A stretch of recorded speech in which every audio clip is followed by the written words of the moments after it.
Vamos a hablar sobre el Foro Integración al Bicentenario que RPP organiza el próximo viernes 11.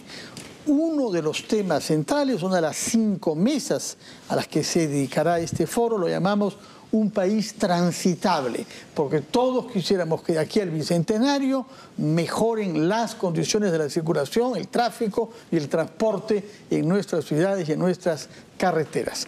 La situación, como sabemos, es bastante dramática y hay seres humanos que pierden un porcentaje importante de sus vidas internados en pequeños microbuses desplazándose de una parte a otra de nuestras ciudades. Se ha calculado que algunos compatriotas están perdiendo más del 20% de su tiempo de vida en las condiciones de nuestro transporte.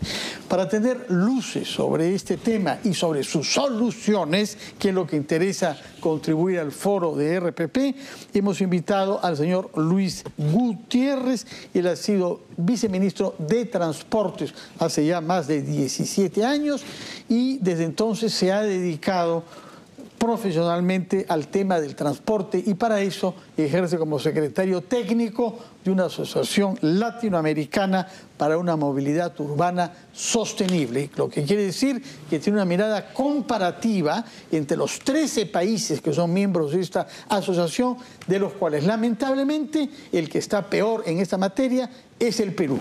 Buenos días, señor Luis Gutiérrez. Encantadísimo, mi querido Fernando. Buenos días, Patricia. Aldo, es un placer estar aquí.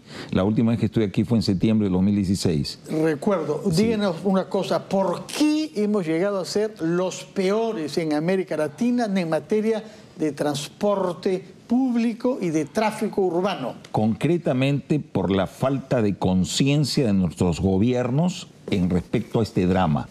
¿Ya? En Europa, a partir de el fines del milenio pasado, ha habido un vuelco fundamental en relación a cómo mirar las ciudades y se ha entendido que por la crisis energética, la crisis de cambio climático, se movieron a repensar las ciudades y particularmente su movilidad. En América Latina, especialmente Chile, Brasil, Colombia, México, han sentado bases para modificar sustancialmente la movilidad de ciudades, que es un elemento fundamental de reestructuración de las ciudades. Y yo le voy a decir, don Fernando, que aquí hay un tema crítico. No es 20% lo que pierden nuestros conciudadanos, es el 100% de sus vidas.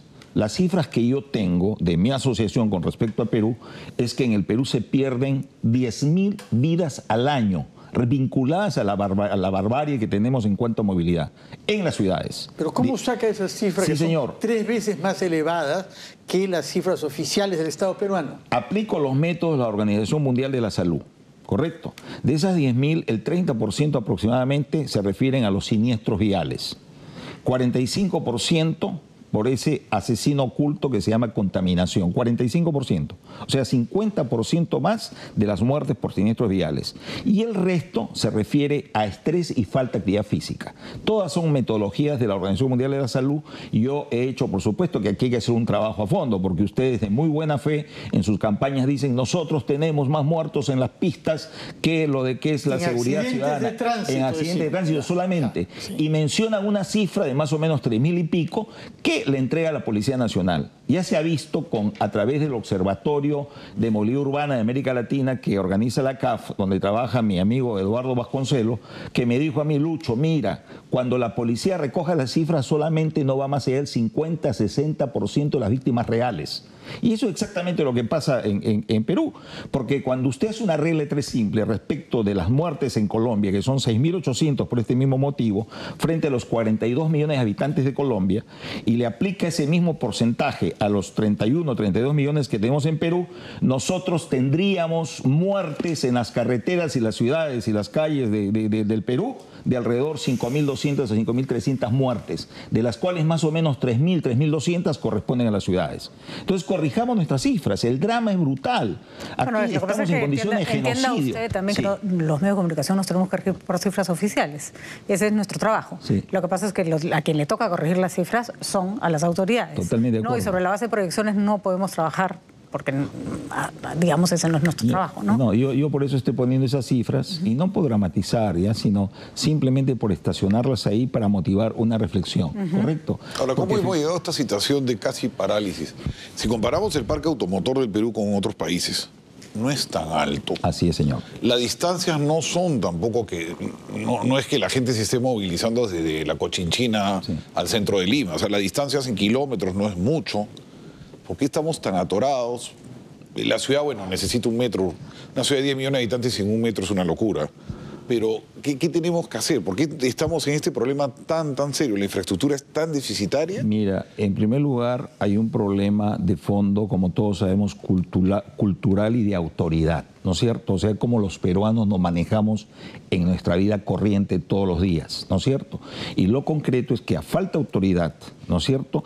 Y a falta de un comportamiento cívico de parte de los peruanos, entonces se ha acumulado este tipo de problemas. Ahora, la autoridad pasa por la falta de políticas y por la falta de entendimiento, como lo dijimos en septiembre de 2016, hay un problema de fondo, hay falta de una política nacional porque no hay entendimiento de parte de las autoridades en nuestro país, la presidencia del Consejo de Ministros, las distintas autoridades de distintos gobiernos, respecto a lo que es el fenómeno contemporáneo de ciudad, lo que es una cuestión de agenda fundamental en todos los países del mundo civilizado. Entonces, ¿qué pasa con las ciudades? ¿Cuál es su lugar en el desarrollo económico social? Entonces, aquí, ¿qué tenemos? Tenemos, señores, unos compartimentos estancos brutales. Yo he acompañado a la ciudad de Arequipa del año 2007, de mi posición en Washington, para tratar de implementar en Arequipa un sistema integral de transporte. Y yo tengo un testimonio de la tragedia, el vía cruz de una ciudad que quiso hacer bien las cosas y que se entrampó en el gobierno central porque llegó con su propuesta en 2010 de un estudio de factibilidad para sacar ese estudio y entró a un túnel oscuro en donde lo primero que le dijeron es que tengan que revisar porque todos los proyectos que llegan del interior del país estamos con la sospecha de que son malos, de que son fraguados, etcétera, etcétera, y se les tiene que revisar. A pesar de que nuestro proyecto contaba con el apoyo de la CAF y con los mejores, los técnicos en el mundial, y nos preocupamos de llevarlos al equipo y formar un equipo allá. Después, ¿qué pasó? Pasó que perdimos 4 años con un infame proyecto de monorriel impuesto por Queiroz Galbao en contubernio con la pareja presidencial que nos embromó 4 años más. Y hasta ahora no tenemos el apoyo del gobierno central, porque además el gobierno central, señor, a este respecto está fragmentado. ¿Monorriel en Arequipa? Perdón, monorriel. Es una barbaridad. Mueve muy poca gente. No, claro que sí, pero es la locura, lo quisieron imponer. Habían funcionarios que son muy buenas personas, técnicos, que iban a imponerle. Luis Gutiérrez, hemos llegado a la locura. Entonces, para enfrentar estos fenómenos tenemos que hacer una pausa, recuperar nuestra cordura y pensar en soluciones que esperamos parcialmente de usted. Con el mayor gusto, con el mayor gusto. Él me preguntó por las causas.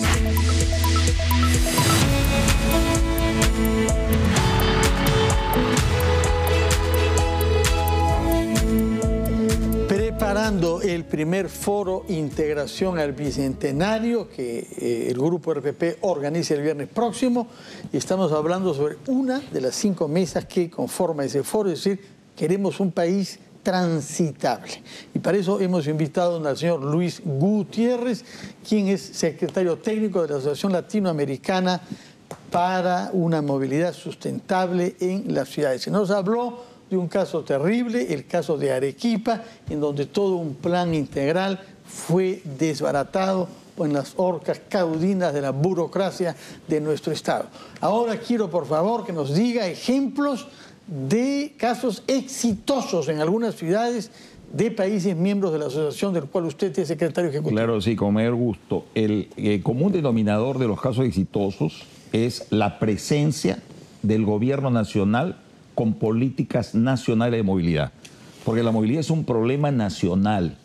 La movilidad urbana estructura ciudades. En América Latina, el hecho de que se han dado pasos avanzados en movilidad han permitido que las ciudades se organicen mejor. Porque movilidad, ¿qué cosa es? Movilidad es el manejo de los espacios públicos. Es el manejo de darle las facilidades para los peatones, para los ciclistas y para mover a la gente. Entonces, el paradigma fundamental que tiene que modificarse para alcaldes como Castañeda, que nunca aprendió, y otros alcaldes, es que el movimiento no es de los vehículos, es de la gente. Esa es la prioridad. Correcto, por eso es transporte público. Casos de ciudades, por favor, en donde estas teorías hayan sido aplicadas con eficacia. Se habla siempre sobre Medellín y Curitiba en América señor, yo le voy a hablar de Santiago de Chile, que está más cerquita. Santiago de Chile implementó un sistema integral de transporte en febrero de 2007.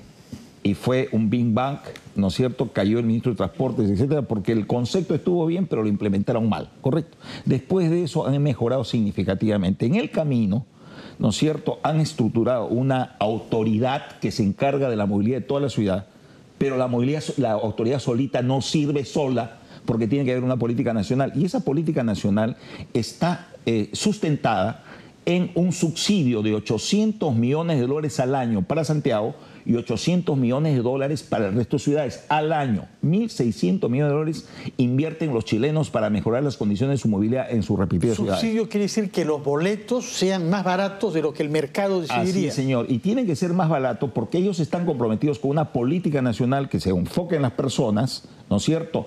Y que reconoce a la movilidad como un derecho social fundamental y por lo tanto tiene que ser universal y de calidad. ¿Correcto? Entonces ahí cuando usted piensa en educación, en salud, entonces piensa en que son servicios sociales que hay que honrarlos.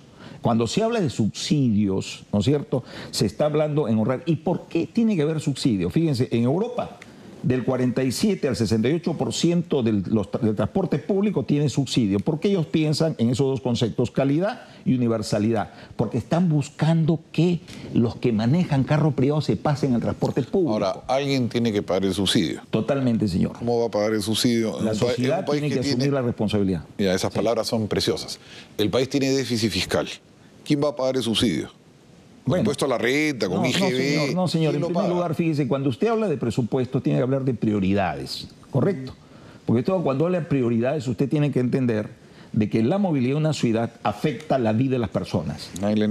Agrava la pobreza de las personas, la desigualdad brutal en las ciudades, ¿no es cierto? Entonces usted tiene que darle prioridad a eso. Si usted le da prioridad, entonces va a entender por qué hay que... No, yo lo que voy a entender es que yo he vivido... No sé, a mí no me pregunte usted sobre la fuente, Yo he vivido el tema de los subsidios en la época de Velasco, en la época de la García. Sí. Y los subsidios, si no son bien administrados, genera inflación, genera un montón de problemas. El consenso de Washington está traumatizado, los subsidios es una mala palabra. Es que si usted me dice, si usted me dice quién paga el subsidio, es que son países ricos. Este no es un país rico. Lo tiene que pagar, señor, la sociedad, que tiene que darse sus prioridades, porque hay cosas más banales. Por ejemplo, aquí en Lima se aplica un total de 8.000 millones de dólares para mover solamente al 10% de la población a través de metros. Claro, usted idealiza el metro y dice, no, el metro va a ser la solución.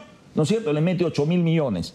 Con 2.000 millones, usted me empodera a mí, en 3 años le resuelvo los problemas de la movilidad en las 10 ciudades más importantes del país donde vive el 50% de la población. ¿Y cómo haría, señor Gutiérrez? Es muy sencillo, señor. En primer lugar, forma usted un equipo, ¿no es cierto?, que elabore una política, ¿no?, de movilidad urbana sustentable, que priorice a las personas y que entienda cuál es la dinámica de lo que es la movilidad de una ciudad y que permita formatear y acompañar a cada una de las ciudades, Arequipa, Cusco, y acabo de estar en el Cusco, en Trujillo, que están pasando vía crucis porque no tienen ruta, no tienen mapa, no tienen hoja de ruta para sacar adelante la solución. Equipos y formateo.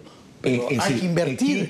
Equipo técnico del más alto nivel, con refuerzo probablemente internacional, y de ahí se tiene que tiene que hacer un fondo. Entonces la plata que hay por aquí, por allá, sin prioridades, señor, ¿no es cierto? Ahí se está subsidiando ¿a quién? Al 10% del movimiento del transporte público de Lima, ¿no? Es una barbaridad. Entonces el problema son prioridades. ¿Y por qué? Pero no entiendo, es que no entiendo una cosita. Entonces, si no invertimos en metros, ¿en qué hacemos? ¿Más pistas para taxis? No, es que no entiendo bien cuál es el planteamiento, porque los metros son la salida habitual al problema del transporte en las grandes ciudades del mundo que tienen más gente todavía que Lima. No, es que, fíjese usted, los metros y los corredores, soluciones tipo corredor, estuvieron de moda en los 70, 80 del siglo pasado. Como Shanghái, Hong Kong están construyendo metros ahora. No, sí, perfecto, se construyen los metros, señor. Cuando usted tiene billete, usted tiene plata, ¿no es cierto? Construye metros, por supuesto. A mí me encantan los metros, yo vivo en Washington. Pero ¿y si no tiene plata, qué hace? El tema fundamental, señor, es que usted tiene que darle soluciones de movilidad a toda la población de la ciudad.